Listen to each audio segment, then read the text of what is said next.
और आइए नजर डालते हैं महाराष्ट्र से इस हफ्ते की बड़ी और खास खबरों पर। चुनिंदा अपडेट्स का खास राउंड सिर्फ महाराष्ट्र 360।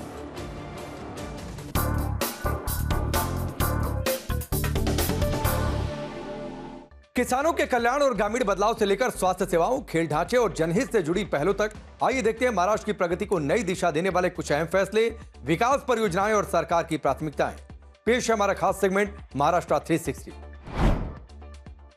आषाढ़ी एकादशी के अवसर पर मुख्यमंत्री देवेंद्र फडणवीस और उनकी पत्नी अमृता फडणवीस ने पंढरपुर में विठ्ठल और माता रुक्मिणी की पारंपरिक महापूजा की। इस मौके पर मुख्यमंत्री ने घोषणा की कि महत्वाकांक्षी पंढरपुर कॉरिडोर परियोजना अगले 2.5 साल में पूरी कर ली जाएगी। मुख्यमंत्री ने कहा कि इस परियोजना के तहत प्रभावित परिवारों और कारोबारियों का उचित पुनर्वास किया जाएगा और किसी के साथ भी अन्याय नहीं होगा।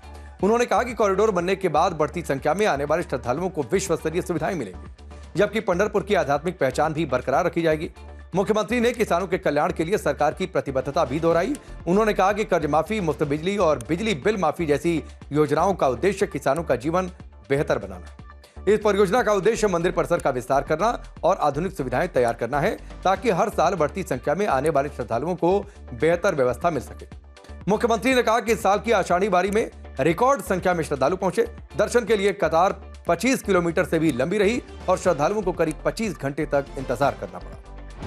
महाराष्ट्र में तकनीक आधारित और टिकाऊ खेती को बढ़ावा देने की दिशा में एक और बड़ा कदम उठाया गया। पंढरपुर में मुख्यमंत्री देवेंद्र फडणवीस ने कर्मयोगी सुधाकर पंत परिचारक कृषि पंढरी 2026 का उद्घाटन किया।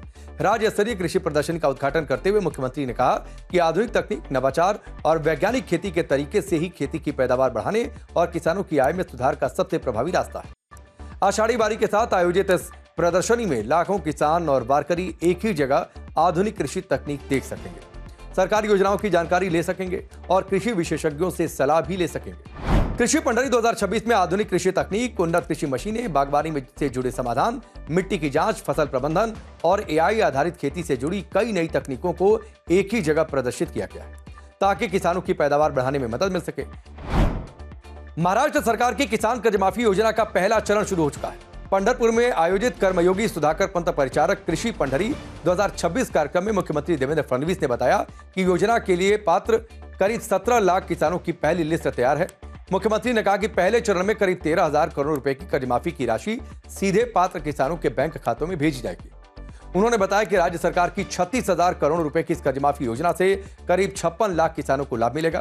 पुढची 5 वर्ष कुठलंही इलेक्शन नसताना आमच्या सरकारने सांगितलं, शेतकऱ्याला दिलेला शब्द हा आम्ही मोडणार नाही आणि आपण देशातली सगळ्यात मोठी कर्जमाफी या ठिकाणी घोषित केली आणि अहिल्यादेवी होळकर कर्जमाफी योजना घोषित केली। 56 लाख शेतकऱ्यांना कर्जमाफी मिळणार आहे।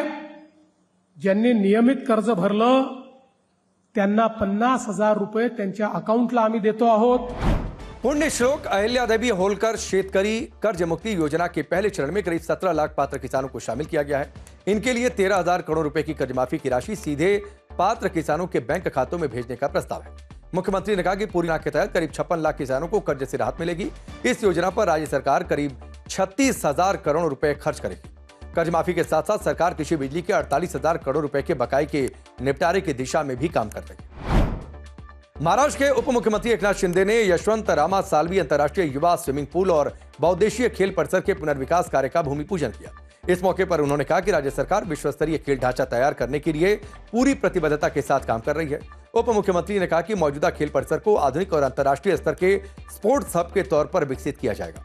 यहाँ खिलाड़ियों को आधुनिक प्रशिक्षण की सुविधाएं मिलेंगी, खेल प्रतिभाओं को आगे बढ़ने का मौका मिलेगा और बड़े राष्ट्रीय और अंतर्राष्ट्रीय खेल आयोजनों की मेजबानी भी की जा सकेगी। पुनर्विकास के बाद मौजूदा खेल परिसर को आधुनिक बहुमंजिला खेल सुविधा के रूप में विकसित किया जाएगा।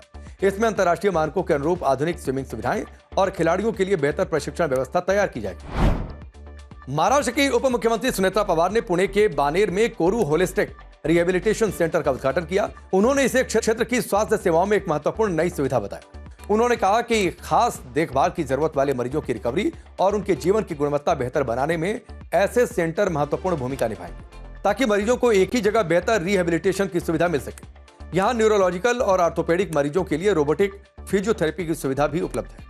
इसके साथ ही महिलाओं के लिए विशेष स्वास्थ्य कार्यक्रम भी उपलब्ध होंगे, जो बेहतर और तेज रिकवरी में मदद करेंगे। तो ये थे इस हफ्ते के सभी खास और बड़े अपडेट्स महाराष्ट्र 360 में। अगले हफ्ते फिर मुलाकात होगी, तब तक आप अपना ख्याल रखें।